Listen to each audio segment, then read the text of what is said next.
Okay, welcome to episode, I think it's 161. Something like that. I'm just having a laugh here It's up there. We're rehashing things that happened in years past, and man, some funny things, man.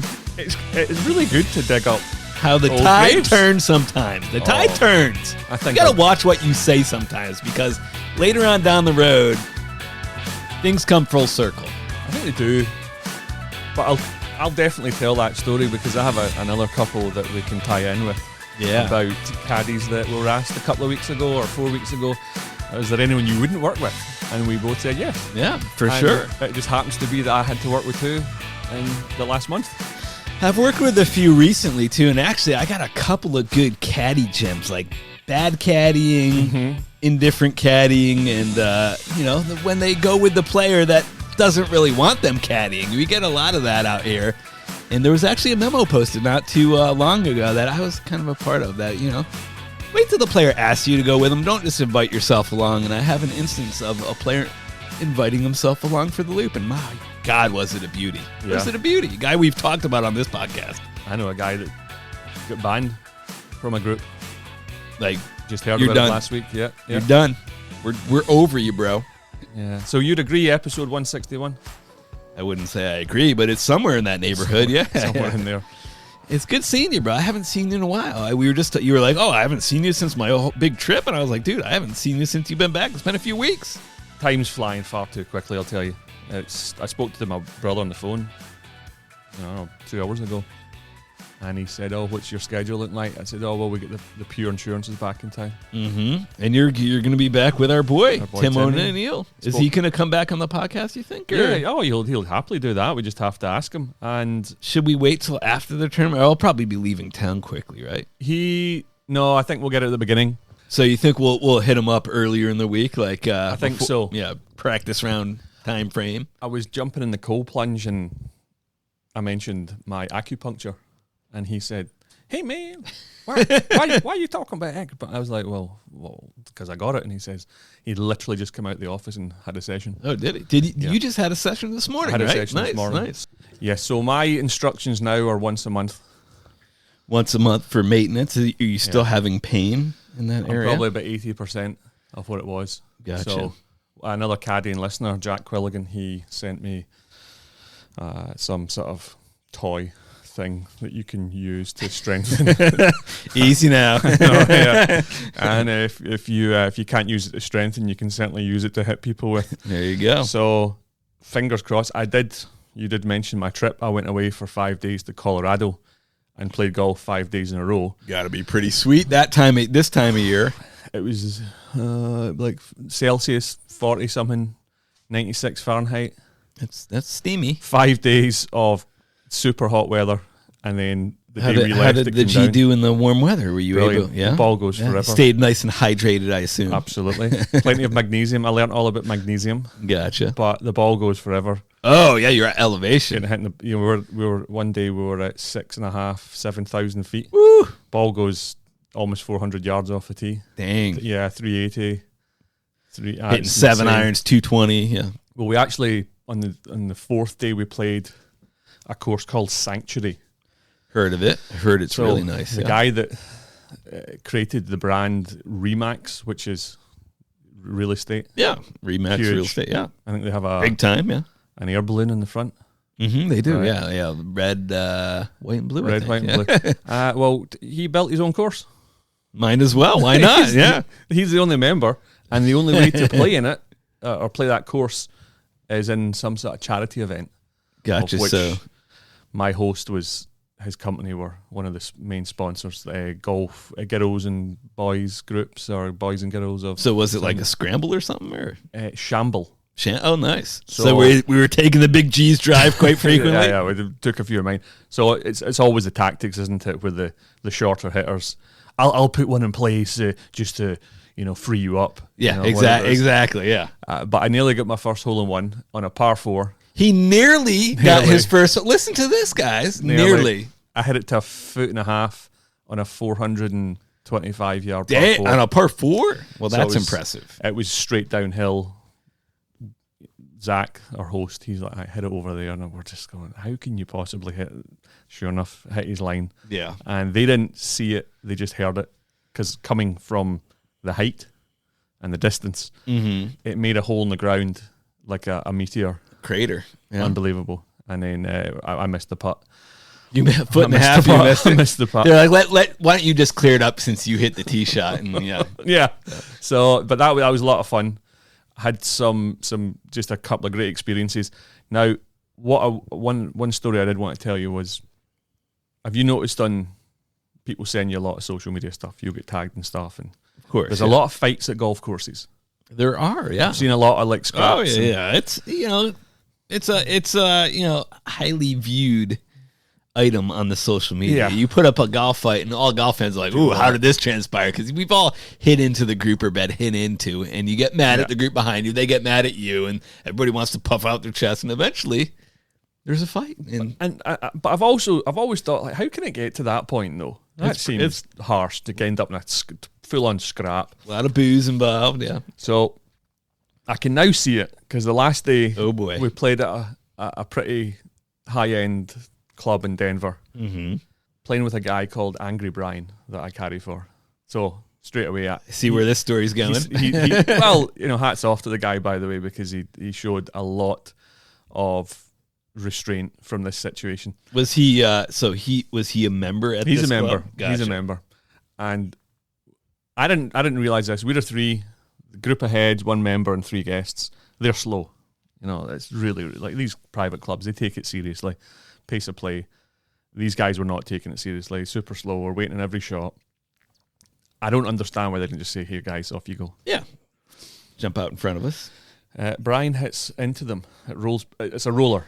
It's not into them. It's not mortar fire. Just a little roller. Hey, how you doing? Like you know I'm back here, right? And it's a par 5. He hit it 370. Yeah, 375. Like that kind of thing. You turn around and clap. Well done.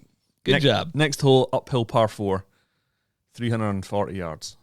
Brian and Ed, podcast listener, they hit. Okay. And Brian says, you could probably get it on there, but it's highly unlikely. It's a real tough kind of green tuck to the left. Challenge accepted. Yeah. So I hit this big raking hook. Oh boy. They're on the green, obviously. They're on the green putting. Yeah. And he goes, oh no, here we go. and it rolls up. Did you yell for? We didn't. Okay. Because it's a roller. Yeah, you know it's not going to take him out. Quite obviously. So I put my hand up. Sorry, lads. Make birdie. Come off. And then there's a guy in a cart. Oh, boy. It turns out he's the pro. Brian's like, oh, this is the pro. So he's not part of the group in front of you. The group in front of you complained to the pro. So I thought this guy'd come out to see us. Yeah. Oh, right. Brian's there with a couple of guests. Big G from the podcast. Nice to meet you, bro. Because this had happened to a previous place. Yeah. Both places we'd been to, the pro had come out and said, oh, how you doing? Welcome. Hey, thanks for coming. Let us know what you think. Blah, blah, blah. Really he wasn't coming to make introductions. No, he came out and then he said, so you know, after the niceties had gone, he goes, they've got a phone call. Yeah. And I'm like, a phone call? Brian, at this point, I'm watching him. Yeah. And he's obviously, like, he is raging. Wheels are turning, yeah. Raging. You know Brian. You've seen him. Mm-hmm. I've seen him throw clubs after great shots. Yeah, yeah. Because he was still pissed off about what happened in the previous hole. Unbelievable. Yeah. So now I'm sort of thinking about this, and I'm like, what kind of man are you that can't turn around and be like, hey lads, cheers, but come on. You got to call the pro shop to send the pro out. Yeah. And this is exactly the atmosphere in our group kind of built the anger through the ninth. Of course, they're on 10T, we're on 9 green.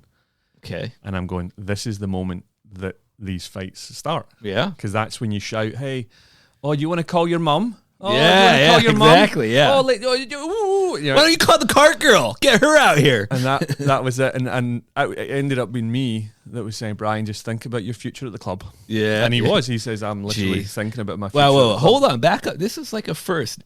Big G is the voice of reason. I know. Here. I couldn't believe it. You know what this is called, G? This is called growth. This is growth, yes. We got done. We were bitching about it the whole afternoon. Of course, they have a big bar, kind of dining room the size of this back garden. Where does Brian want to sit? Right next to our bros in front of us. Yeah. So that I can 100%. Because I literally have seen these fights, and I'm going, no, how can Does Brian know this guy? Like he's didn't know him. Gotcha. I asked the beer cart girl what the name was though, and now his name's going to be absolute dirt. Yeah. That was a wonderful trip. So no fight ensued in the dining room. No fight. You got. Brian was staring him down, and he was certainly staring right across from them, from me to you. And that is how those fights start. Yeah. It really is, and I can see it now, and that rage of. If someone hits the ball into you, listen, I get it. If it's a head, it happens to us all the time. Come on, man. Just give us a minute. Let us clear the green. Give us a minute. Yeah, that's twice now. I didn't realize he'd done it in the first one because I was over in the bushes looking for my drive. But, if someone hits a 375 yard great drive, but, well played, mate. Yeah, exactly. Maybe that's friendly fire to hurry up.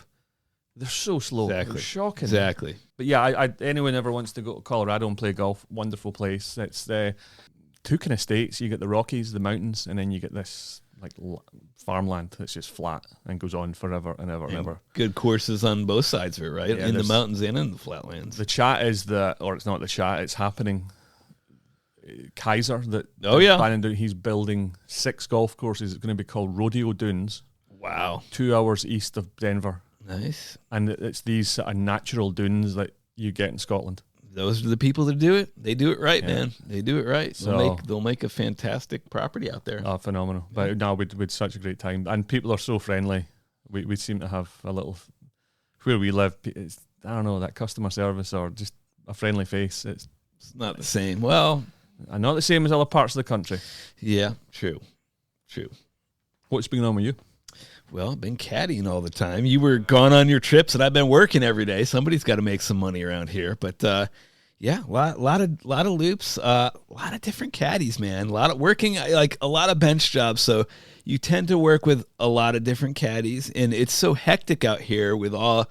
There's jobs everywhere, flying everywhere. They can't call guys in fast enough. So you end up working with guys that you wouldn't normally work with, guys not in your seniority.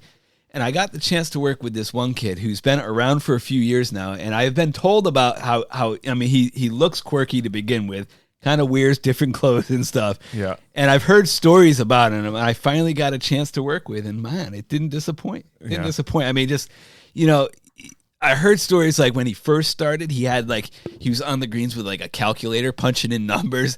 Literally with a calculator. I don't know what kind of numbers he was punching in to figure out the breaks of the greens, but he's got the green grid book and he's looking all around. I applaud that. He's trying to get better. But you gotta take the cues from the other caddy who's been there a little longer on certain situations.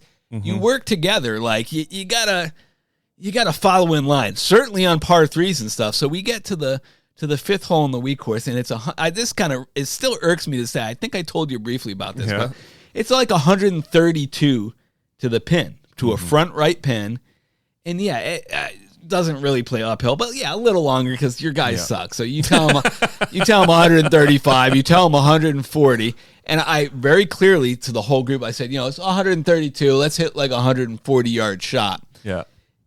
35 to 40, and he gets up there and he goes to his guys, no, we want to hit 160 at the middle of the green. And I just look at him, I'm like, bro, come on. 160 is going to maybe put him in the sand dune pass. Yeah, it's 160. I know your guys really suck, but let's not tell him 160. And it irked me to no end. But yeah, just a lot of quirks on the court. But he loves caddying. He's very enthusiastic, and it's funny how one little moment in a round with a new guy or a newer guy sticks with like that, but still kind of sticks in my craw. And I once heard him from afar. So you know who I'm talking about? I know exactly what you're talking about from what you're just saying. I was in the 16th, he was in the 3rd. The wind's going towards me, and his boy hit a drive, and he goes, that's a Men's Warehouse right there. You're gonna love the way you look. The way you look. I know. I know what that is because he said that. I'm like, huh? Yeah. It was such a bad line. It was poorly delivered. Yeah, some one-liners are better left unsaid. Also, there was, I heard about this. I haven't seen him, but there's another newer caddy who, how he gauges the wind. Oh, smoke. Close. Worse. He's Bubbles. He's too bubbles. Yeah. No. Yeah. Bubbles. Oh. He brings a thing of bubbles and blows bubbles. So obviously, I give up. I call him Bubbles now. I mean, you give have up. to call him Bubbles at this point. But yeah, There's a lot of little quirks like that. Guys with laser pens. Laser pens. Actually, there's one caddy in particular. He's a good caddy who does that. And I was like, actually, that's a good idea. I don't have to bend down as much, and it shows up. I actually thought about buying one, but I didn't. But I actually thought about it. But yeah, I guess that is, at a certain point, it takes kind of the caddying out of caddying. Same reason I've fallen back in love with carrying golf bags. I've been carrying a ton of golf bags, changing them all out, getting them light. Yeah. I'm done. I'm not done with the LE, but they're not really putting it out anymore, so I haven't gotten a chance to use it. But I've been carrying a lot of bags and actually enjoying it. Yeah. My foot's actually not. It's still doing well. So if I'm able to carry bags and it's not painful, that's the way to caddy, man. Said it forever. Get those push carts out of here. I don't need your push cart. I don't need an LE. I don't need a golf cart. Give me 2 bags, 2 golfers, and let me go caddy. I'm a caddy. That's what we do. We carry golf bags. I had a couple of caddies in Colorado, and it was that way. It was old school. Carry the bags. Tremendous. Yeah. And of course, my bag, 14 pounds, 6 golf balls. Yeah, that's all you need. 1 glove. No incidentals. No, nothing else. And then Brian was with us, and I picked his bag up. I'm like, that's double the weight of mine. That's pathetic. It's pathetic. This false leather, the faux leather. Oh, God. They love those. The stitch bags. Horrible. Yeah. Absolutely horrible. Horrible. Actually, while we're talking about caddies, I got to bring up another one with another caddy. So I caddy, it's a small corporate group. So there's only four doubles. So there's 2 tee times in the group. And caddying with another caddy that I respect. And I like, and I respect all the caddies. What's that? That must narrow it down. So, we get like halfway through, and my guy's like, "Hey, man, we love what you're doing. Could you go with us tomorrow? We're playing early enough." I knew what it was out of the shop, so I'm like, "Of course I'm going to go with you again, no matter what it is. If it's nothing, I go with." I didn't tell him that, but he said, "Yeah, of course I'll go with you again." Yeah. They didn't ask the other caddy, so he didn't go with him. So the next day, I have the underlings of the groups because there's 8 players, so they got the higher ups and the underlings. And so the next day we get there, and then the other 2 caddies who were on the other 2 doubles are there on request. And I asked the caddy before we tee off. I said, "Hey, they asked you to go with them?" He goes, "Yeah. I'm with Tony. I'm with Tony today. He asked me to go with him." And I get up there, and Tony's the head guy of the group, and I'm caddying for Tony and John, and I'm caddying for John, and John goes, "Yeah, you're going to be with myself and Tony today." And I meet Tony. I'm like, "Hey, Tony, Mike Zabbo, nice to meet you." And he was like, "Yeah, I heard about you. You're going to be with me today." And the other caddy comes up, No, I'm with you." And Tony goes, No, Mike's caddying for me today. And we get like 3/4 of the way done. He's like, "So what do you think of the other caddy?" I was like, he's okay. I like him all right. And he's like, "Well, the reason I ask is because, he just kind of, he asked us what time we were playing and just kind of showed up. I didn't ask him to go along." And I was like, that's been an issue, and it's just, it puts people in an uncomfortable position when you do that. It is an interesting situation, especially if you're at resorts. And the first few years I moved back, you're on survival mode. Yeah, you're trying to get what you can. You read the situation, and quite often you would say, throw out the leading questions. "Oh, how long are you out here for?" Yeah, are you playing anywhere else? Yeah. And then if that, we're playing, and I say, "Oh yeah, I love working over there." You know what I mean? And still nothing. Of course, not doing much tomorrow. And I remember throwing about one particular loop, and I threw out 3 or 4 of those kind of invite me. And eventually I says, "Oh, so maybe see you tomorrow." And they're like, "Oh, do you work the other courses?" And a lot of the time it is they just don't realize that they think each course has individual caddies. Yeah. So that is true. But you'll tend to find with the number of caddies we have here now, it's kind of dog eat dog, and you see that sheet in the morning they send out, and there's a lot of follows, and a lot of them are just dodgy. Yeah, you look at the names on the sheet and you're like, they weren't asked to go again. So I remember one job years ago, and one caddy, it was 32 players, 16 caddies, and I remember speaking to the main guy 4 times. "You let me know if there's a regular. If one of your players has a regular, please ask them to play that." So 4 or 5 times. And what happened was there was one, and then 2 extra guys turn up. Of course. One was, it was, "Oh yeah, spoke to my mate, and then he told me to request him, which was fine. It was a late one. Yeah. But then he decides to bring his mate along. Of course, that's what they do. So after, I'm like, oh, so you know these guys? Oh, yeah. So we're going for beers after day 2. And I said to that player, I said, so how do you know such and such? He goes, well, I don't know him at all. I don't know him at all. And I'm like, oh, yeah, at least that's your notebook noted for me. Thank you very much. The nature of what a lot of caddies do. I'd mentioned that I'd carried with a couple of people. Like I will never do it again. But one of them was the lad. Have you ever seen a caddy and he had his scorecard out on every single shot the player hit? Now this guy's a 22, 23 handicap. He's just taking stats down, or yeah, that's what he did. He gives him the scorecard at the end. He goes, "Oh, this is part of my spiel." Yeah, I know a couple of caddies who do that. One of them actually, he's not working too much anymore, but he did it just to keep himself entertained. Yeah. Well, I could get that part. But this guy actually hands it as if Johnny Hack's going to be happy seeing exactly the breakdown of how he shot 128. Yeah. Oh, really grinding over those greens and regs. Let's see. I hit 1 out of 18. The other thing I wanted to tell you about when I was in Colorado, a couple of the clubs, the whole setup was just next level. The way the facilities, like that one where we had got into a little trouble.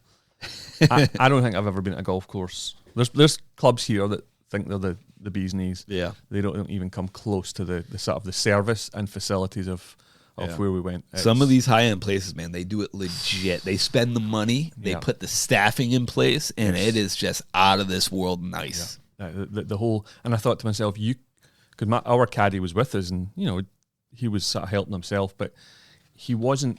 When you see the guys we work with, a lot of them help themselves, and then they fill their pockets. Yeah, they go above and beyond. Yeah, or they bring a bag, and I don't know, that at what point do you is something free? Someone's always paying, but like, what point do you go, I'll draw the line there? Hence why out here we're just caddies. We're just caddies, bro. You're just a caddy. Oh, so that's funny. Zabbo says that. He was asking me. This goes back to us rehashing previous years, things that happened. So there was a lad. I don't know. This is 10 years ago, and there was a boy that works for the hotel, and he's giving out the lunches. Mm-hmm. And I make my way over to the wee course. Turn up round the corner, and there's a table there, and it's full of packed lunches. Yeah, sunscreen, little cookies. So there's 2 packed lunches left, and I talk to everyone, right? So I talk to this lad that I know him from the course, giving out lunches to the corporate groups. Mm-hmm. And he'll throw you a bone, throw you a bag of chips. Exactly. How you doing? You're over here today. Aye, nice weather, blah, blah, blah. You driving around? No, just heading back. Okay, lovely. Mm-hmm. He says, oh, listen, Gordon, he says, I've got 1 extra if you want it. Yeah. I went, I tell you what. Of course I want it. At this point, a member from the pro shop comes out, hears this interaction, and then he just blurts out, he says, oh, don't give it to him. He's just a caddy. He's just a caddy. And myself and this little chap that was giving it to me, we both turned round a bit in shock. I.e., you're not part of this conversation. Mind your own business. Relax. Little interjection, yeah. And how dare you?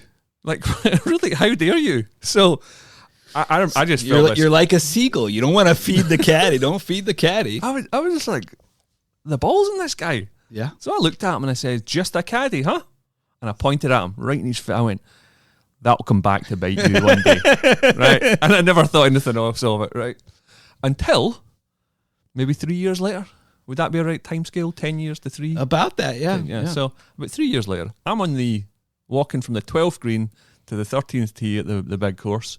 That's where the bathrooms are at the halfway house. Uh-huh. So I'm just standing, looking down the way, and I see this caddy coming out the bathrooms, and I recognise it. I recognise that, oh, that's the guy that used to work in the pro shop. And now he's carrying the bags. So I shouted his name, at which point he turns around, he stops walking and turns, sees me, and I went, hey, just a caddy, huh? Hey, just a caddy. Oh, man. And he'd no reply. Yeah. He knew exactly what I was talking about. Yeah, you don't forget saying something like that. No. You don't forget saying that. You kind of, your subconscious suppresses certain things sometimes, but that came up, and I always thought that was brilliant. And love that. I have this this guy that sends me jobs all the time, pro from down south, and he sends me groups from time to time. I actually asked you to be part of this group, and you I think you were actually going to Colorado or something. But anyway, so I couldn't do it the first day. It was father, son, father, son, father, son, father, son. So it was 4 sets. Actually, I think more than that. All father, sons, regardless. And I couldn't do it the first day. So it's 3-day job. I couldn't do it the first day. I give it to our boy, Maddie. So Maddie does it the first day. Everybody finishes. I tell him what to pay in advance. Everybody's thank you.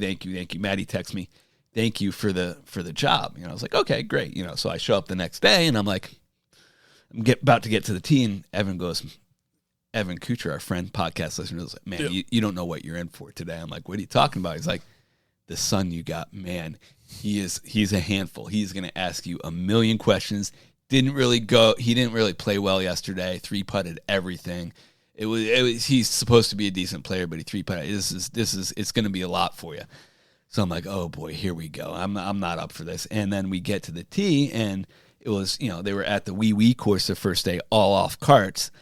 And my guy was totally fine with that. He's like, yeah, let's just do the same thing as yesterday. In the last minute, the other guy in the group was like, no, we want the full caddy experience, carry the bags, all this. And I'm like, all right, we'll change out the bag. So before this even happens, I meet the kid, and the kid's like, oh, you're Mike? Nice to meet you, Mike. He goes, how far is it to that bunker? Do I want to be short of that bunker? Do I want to be even with it? Do I want to be passive? Well, should I hit my hybrid or forehand? I'm like, bro, the 1150s out there, we're at 1210. Let's just let's take it a few steps back. Relax. Let's talk about where you're from and all that. Like, what's your background? So, anyways, the kid is super excited to be playing the big course, and he birdies the first hole. Birdies the second hole. And I'm like, okay, well, the kid, and he's super excited about it. He's like, all right, I'm 200. Doubles the third hole. And I'm like, oh boy, here we go. So he doubles the third hole and then settles in. But it was a fun day, but you just a million questions, and it wasn't what I was ready for. And he gets to the 18th hole, and he hits it behind the tree in the fairway. And I'm like, well, there's only one shot. You have to hit your DOD. You have to, because he's like behind it into the right. Well, I've never hit that shot. I'm not going to hit it here. I have a pretty good round going, and I'm not going to hit it here. I'm like, well, you have to, because it's the only shot. You're too close to the tree. So he's like, all right. And so I video it, and it is the best DOD I've ever seen. Goes over like he's more excited than anybody I've ever seen in his life. Ends up hitting it to like 40 feet from like 80 yards, makes the putt for birdie, breaks 80, like the best round of his life. That's brilliant. I've never seen somebody more excited, and he kind of continued the next day at the wee course, and he had a lot of fun. But it was just, man, it was a lot. That's funny. He was asking you 20 minutes before. It was a lot, but a lot of fun. Yeah. I'm going to shout him out at the end. We get that all the time, don't we? Actually, like what time? No, we don't tee off for another half hour. Just go and roll. Settle some putts. down. Go get yourself a Bloody Mary. Yeah, but it was a lot of fun. Anything else, Dad, Mike? That's it for this round. Okay. Going to move on to some mailbag questions, shout-outs. All right. 4. Gentle reminder for anyone that is new to the podcast, we have 160 episodes already out there. So, Ish. We're not sure, but we think about 100. I'm pretty sure. I'm pretty sure of my numbers. But that's a lot of listening. That's a lot of nonsense. You can listen to, I joined a little later, but at least 160 hours of G talking and, a good 100 or so of myself. So that's a lot of Zabbo and G time. Yeah. If you all want to get in contact, any feedback, comments, questions, podcast@glorifieddonkey.com. You can email us. Failing that, if you want to go down the social media route, check us out. Just find Glorified Donkey and send fun us stuff a question. You can send us in some fan mail. That's on the description notes on Spotify and Apple and all those kind of things. And if you want to leave a review, I don't know how this matters, but we did find it in a review. Very interesting. We did find a review interesting, and oddly enough, I probably interjected some stuff that person actually wanted to hear in this current episode as far as other caddies. But fantastic. Right, we're going to move on. So, good friend of yours. My boy. Dave Thompson, DT. He is my boy. Love DT. And he's the director of golf at a rinky-dink, quote-unquote. No, a fine golf club, Bolingbrook. And in Illinois. Yeah. Fine golf club. They've hosted a few live events. Hey, gents. Hope you're all doing well. I played in the Live Pro-Am a couple of weeks ago. You sure did. It made me think about group chemistry. I've never played in anything like that. I had no idea who I was playing with, which doesn't bother me, but I'm a believer that group chemistry can have a big impact in the day. It just so happens that our group hit it off from the get-go, and we had a great time. Have you run into a group with no vibe? Question mark. If so, what's your approach? When you're in that scenario, how do you get through it? Take care, fellas. Fellas, love that word. Fellas. Like our boy. He's our boy. He is our boy. I love Dave Thompson. Good guy. So, yeah. Yeah, definitely. Say? I mean, we've talked about this before, like our wives, when our wives hear from us a lot, they know we're not having a lot of fun. My wife just yesterday, she heard, I think verbatim, I'm looking at the message here, it says, can't wait to be done with this damn loop. Yeah. I just wasn't feeling it. But as caddies and professionals that we are, we pretend to care like no others. I mean, those people would never know I wasn't having a good time at all. But I wasn't. It wasn't fun. It just wasn't fun. Some groups, they're just blah. I mean, they just don't give you a lot back. There's not a lot of energy. They're not making a lot of putts. They're not good at the game, and it's not that fun. Unrealistic expectations. Correct. You're correct. We do have a lot of corporate where we work. Those can be slippery nipples from the point of view. A lot of these people don't know each other. Very true. And it can take time for people to come out their shelves, even their shells. shells, whatever it is. They're not coming out. But I may have mentioned it before. I'll usually, if you're an experienced caddy, you want these people to have a great time, grab the scorecard or create your own game. Front cart versus back cart. Who wants a game? Make it fun for you. Get them involved in a little match. Get them a cocktail in the fourth. Mm-hmm. Loosen them up. Loosen them up. Yeah. Loosey-goosey. I personally would have been 2011, the first time I ever played in a group in my life where there were three of us, and as we're checking in, whoever checked us in said, "Oh yeah, your fourth's already checked in." I was like, "Oh, somewhere were we getting joined by somebody?" Yeah. And I was horrified actually at the idea of playing golf with a complete random. Yeah. Because when you play so little golf, it's like you want to choose who you're playing with. Absolutely. I don't want some random person put with us. And on this occasion, it actually turned out quite well. The guy's name was Vinny, and he told me all about shorting Facebook stock at the time. That shows you how long ago it was. Well. And then about a year later, he sent me his cousin to caddy for, and that didn't go as well. I should have shorted him. Should have shorted him, yeah. It's...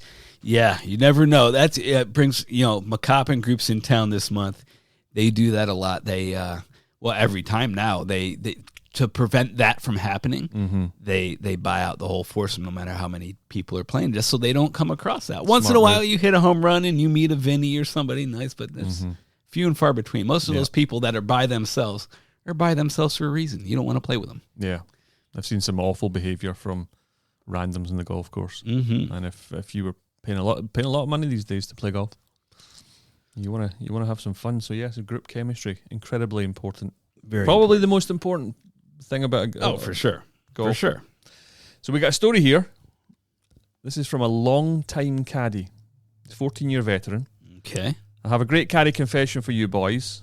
He says, love the show. Nice. So I'm carrying 2 bags going up the 14th fairway. I got a nice jump off the tee box, so I'm ripping a dart. My kind of guy. Way ahead of the players. Was it a menthol?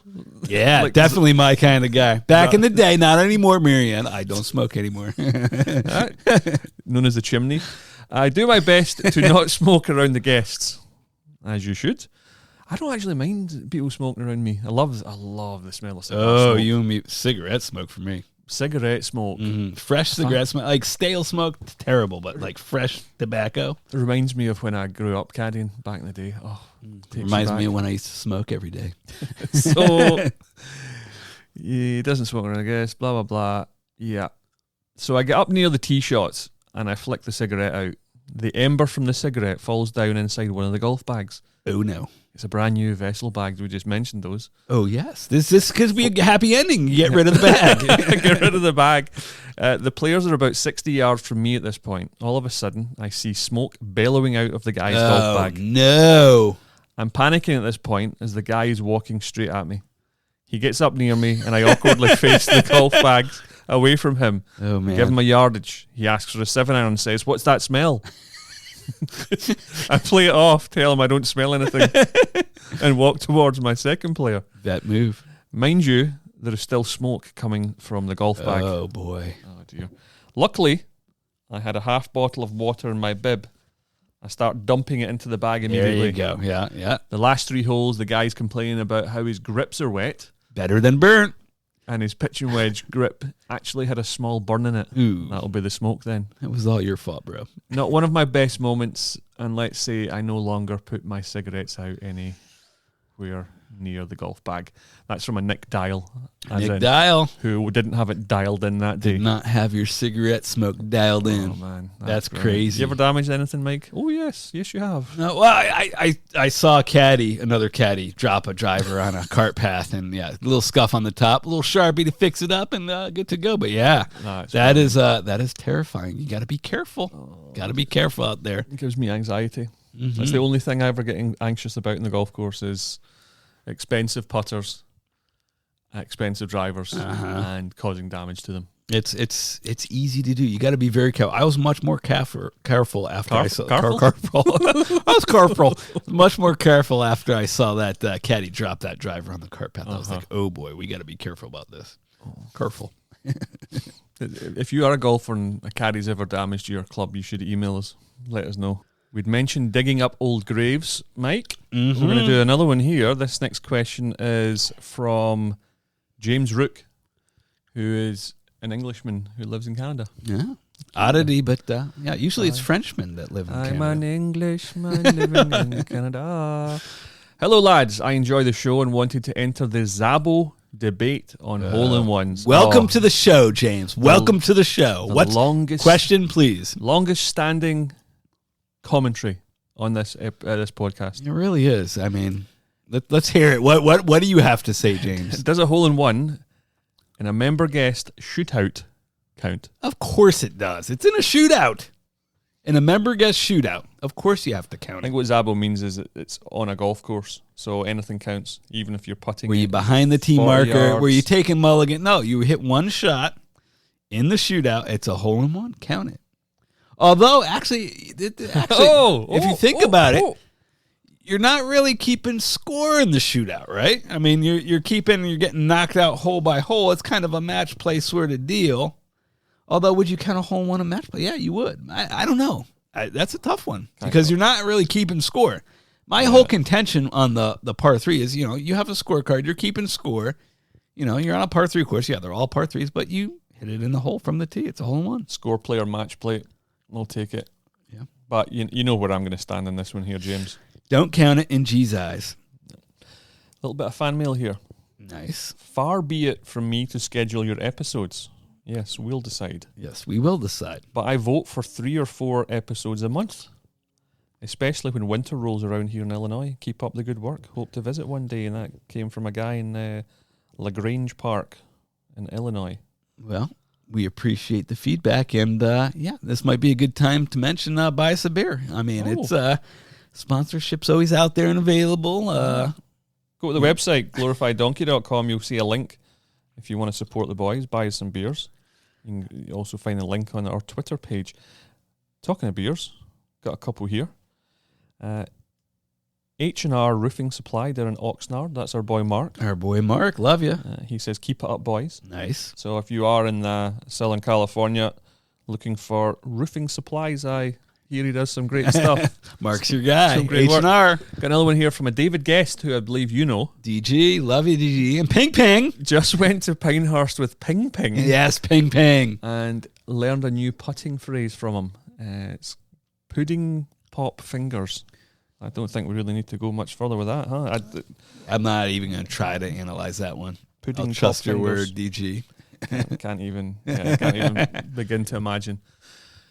I get some shout-outs about a place called Silo Run.